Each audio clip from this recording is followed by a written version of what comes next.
स्वागत है आपका नए लेक्चर में। लास्ट क्लास में हमने वो देखा था हड़प्पा सभ्यता के, हम लोगों ने आर्थिक क्रियाकलाप के बारे में और उसकी धार्मिक जीवन के बारे में यहाँ तक बात हो गई थी। अब जो बात होगी उसमें हम लोग देखेंगे कि हड़प्पा सभ्यता में माप तौल प्रणाली क्या थी, उसमें किस तरह की लिपियों का प्रयोग किया जाता था, उसमें मुहरें कैसी मिलती थी, शिल्प कला क्या था, मृण मूर्तियाँ क्या थी। ये सारा एक कंबाइंड, जो कि छोटा छोटा टॉपिक है, इसलिए मैंने सोचा कि इसको एक ही वीडियो में कवर कर दूं ताकि आप लोग का समय जाया ना हो। तो इसमें देखिए, अब पहला इसमें टॉपिक लेते हैं, हड़प्पा सभ्यता में माप तोल प्रणाली क्या थी। देखिए, हड़प्पा सभ्यता में जो माप तोल प्रणाली थी वो बहुत ही मानकीकृत थी। जैसे आज हम लोग जाते हैं ना, तो एक पैमाना होता है कि हमें 1 किलो ये सामान दो, आप इतना ये सामान दो। तो उस समय जो मानक होता था वह 16 के रेशियो में होता था। जैसे 16, 64, 320, 640, इस तरीके की मानकीकृत प्रणाली होती थी। ठीक, साथ ही साथ हम लोगों ने देखा था कि इसके लिए कुछ स्केलिंग सिस्टम भी मिला था वहां से। लोथल से हाथी दांत को काट कर उसको तराश कर और उसका स्केल बनाया गया था। उस स्केल से भी मापन होता था। तो ये रहा इसमें मापतोल प्रणाली।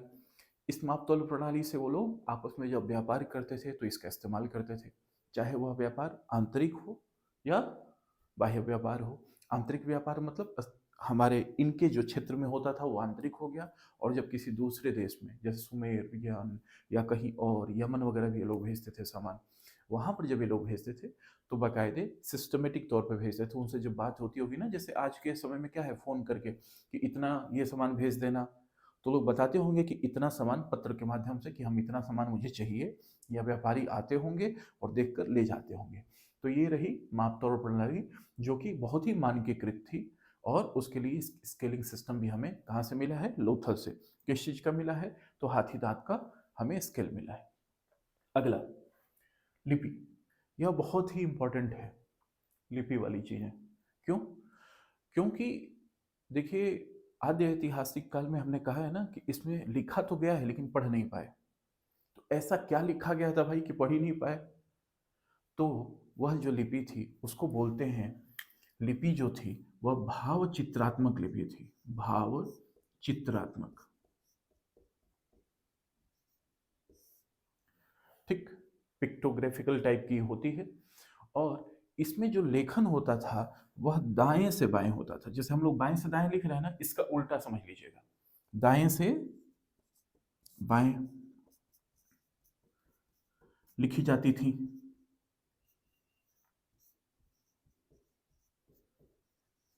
ठीक, दाएं से बाएं।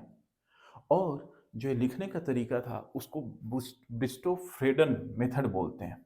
ठीक है, बुस्टो फ्रेडन मेथड, बुस्टो बुस्ट्रो फेडन मेथड मेथड इस मेथड से यह लिखी जाती है। इसका मतलब क्या है, इस सर्पिलाकार टाइप का होता था, है ना। और सबसे अधिक इसमें जो लिपि मिली है उसमें किसकी आकृति मिली है, इसमें मछली की आकृति मिली है। ठीक, इसमें किसकी मिली है, मछली की आकृति मिली है। और लगभग इसमें 52 चिन्ह मिले हैं। कितने, 52 चिन्ह अलग तरीके से। और कुछ ऐसे 250 के आसपास ऐसे मिले हैं जहां पर उसमें कुछ चित्रण भी है और चिन्ह भी है। जैसे किसी पशु का चित्र भी बनाया गया है और उसमें चिन्ह भी है। तो ये था लिपि से संबंधित।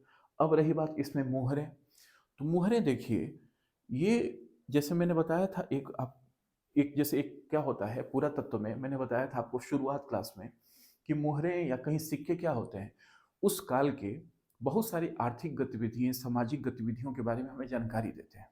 ठीक, ठीक उसी तरह से समझ लीजिए, मुहरें क्या थी, वहां के बारे में बताती थी। जैसे मुहरों पर मातृ देवी की मूर्ति मिलना, मातृ देवी का चित्रण, ये क्या बताती हैं कि समाज शायद मातृ सत्तात्मक होगा। कहीं दूसरे जगह की मुहर मिली, वो बताती है कि वहां से व्यापार होता होगा।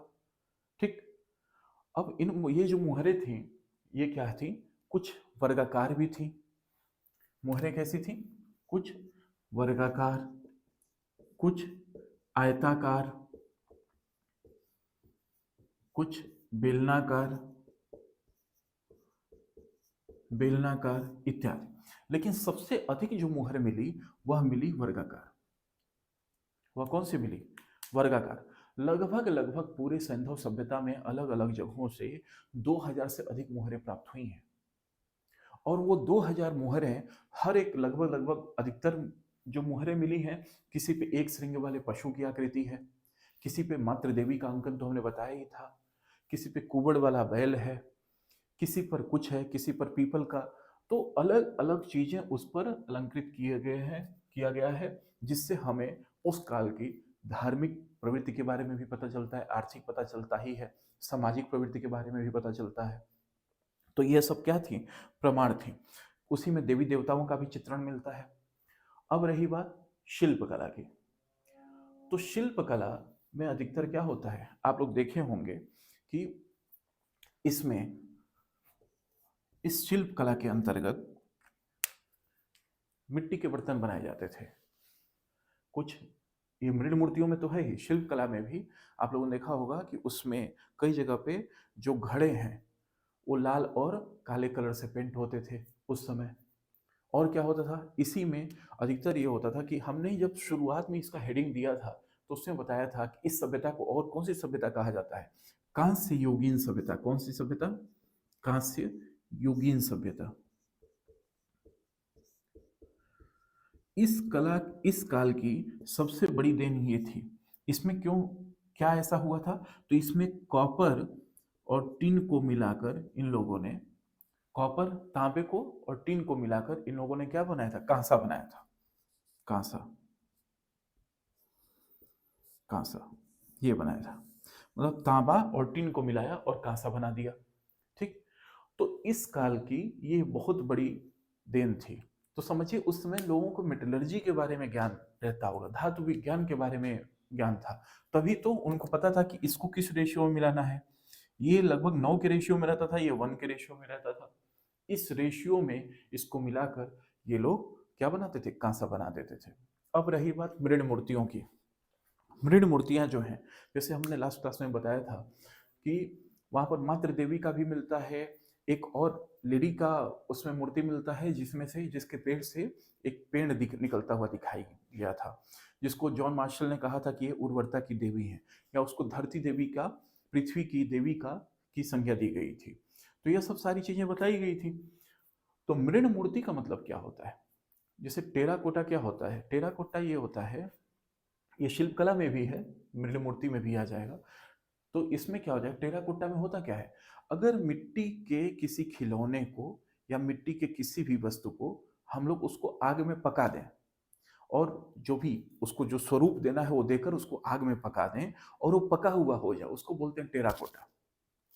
गोरखपुर यूनिवर्सिटी वाले आप लोगों को तो बता दूं कि जो टेराकोटा है, गोरखपुर के टेराकोटा को जीआई टैग भी मिला हुआ है, जियोग्राफिकल इंडिकेटर वाला, कि यहाँ की टेराकोटा जो है उसकी हर एक सामान की कुछ विशेष टैगिंग होगी और उसका कोई कॉपी नहीं करेगा। ठीक है। तो ये आप लोगों के एक करंट का भी अगर कोई एग्जाम देते होंगे तो उसका भी एक सब्जेक्ट एक मिल सकता है। जो मृण मूर्तियां थी, ये बनाया कैसे जाता था? तो उसके लिए कहते हैं पिंच एंड प्रेशर मेथड। क्या बोलते हैं? पिंच एंड प्रेशर मेथड से बनाया जाता था। Pinch and pressure method, Hindi में बोलते हैं चिकोटी पद्धति। चिकोटी पद्धति होता है ना कि जैसे बच्चा कोई छोटा रहता है, कई लोग बड़े, जैसे बड़े भी रहते हैं, बच्चों को परेशान करने के लिए ऐसे काट लेते हैं, बच्चा रोता है, तो ऐसे ही लोग क्या करते हैं ना, अपने नाखून से मिट्टी की किसी मूर्ति को धीरे धीरे धीरे धीरे करके उसको शेप देते हैं, ताकि बच्चों के खिलौने बनाए जा सके या कोई मूर्ति बनाई जा सके। तो यदि कभी आप लोगों से पूछ दे कि हड़प्पा सभ्यता में जो मृण मूर्तियां बनी हैं वो किस पद्धति से बनाई गई हैं, तो वह है पिंच एंड प्रेशर मेथड से। यदि कोई पूछ दे कि हड़प्पा सभ्यता में सबसे अधिक मोहरें किस तरह की मिली हैं, वर्गाकार, आयताकार, बेलनाकार, तो वह है वर्गाकार। ठीक है। ये कोई पूछ दे कि तांबा को बनाने के लिए क्या बोलते हैं, कांसा को बनाने के लिए किस चीज़ का इस्तेमाल होता था, तो वो है कॉपर और टिन। किस अनुपात में इस्तेमाल होता था, तो है 9:1 के। वहाँ की कोई शैली पूछ दे कि वहाँ का जो लिपि थी वो क्या थी, तो भावचित्रात्मक लिपि थी। वह लिपि कैसे लिखी जाती थी, तो अभी का जो हम लोग लिखते हैं उसका ठीक उल्टा, दाएं से बाएं। उसको कौन सा मेथड कहते हैं, वो स्टोकहेडन मेथड कहते हैं। मापतोल प्रणाली किस रेशियो में थी, तो 16 के रेशियो में थी। तो ये था आपका इस टॉपिक से संबंधित। और इसी में ये सब हम लोगों ने लगभग हड़प्पा सभ्यता के बारे में काफ़ी चीज़ें पढ़ी। अब हम लोग देखते हैं कि आखिर हड़प्पा सभ्यता का पतन कैसे हुआ। ठीक है, हड़प्पा सभ्यता का आखिर में जब पतन हुआ तो उसके पीछे क्या कारण थे। देखिए, ऐसे बहुत सारे लोग, जैसे मार्टिमर व्हीलर एक हैं, उन्होंने क्या कहा था कि हड़प्पा सभ्यता में इंद्र ने आक्रमण किया और सबको तहस नहस कर दिया। इंद्र को किलों को तोड़ने वाला, किलों पर विजय प्राप्त करने वाला दर्शाया गया था। किसी ने वह कहा, किसी ने कहा कि आपस में ये लोग का व्यापार बंद हो गया इसलिए इनका पतन हुआ। लेकिन जो एक कहा जाता है कि सबसे पॉपुलर अवधारणा जो निकल कर आई, वह यह माना जाता है कि सरस्वती नदी भी उधर से गई थी। ठीक, शायद उसका जल सूख गया होगा। उसके अलावा माना गया सबसे पॉपुलर कि जलवायु में परिवर्तन हुआ होगा, जिसके कारण वहां पर नदियों ने भी अपना रास्ता शायद परिवर्तित किया होगा, और उसके कारण धीरे धीरे धीरे धीरे करके उनका पतन हो गया। कुछ लोग कहते हैं कि ये लोग उत्तर दिशा में ये लोग दक्षिण दिशा में चले आए। तो ये सब जो है वहां से बातें निकल कर आती हैं, लेकिन चूंकि कहीं कहीं भी इनका लिखा हुआ प्रमाण नहीं है, इसलिए हम लोग ठोस आधार पर नहीं कह सकते हैं कि यही चीजें हुई थी। तो ये था हड़प्पा सभ्यता से संबंधित आपकी क्लास। इसके बाद से हम लोग जब अगली क्लास देखेंगे तो वह देखेंगे हम लोग वैदिक सभ्यता के बारे में। फिर देखेंगे वैदिक सभ्यता को किस तरह से दो भागों में बांटा गया है, और उसमें पहले ऋग्वैदिक काल फिर उत्तर वैदिक काल, उसी हिसाब से हम लोग पढ़ते हुए चलेंगे। तो ये यहाँ आपकी आज की क्लास समाप्त हुई। Thank you so much.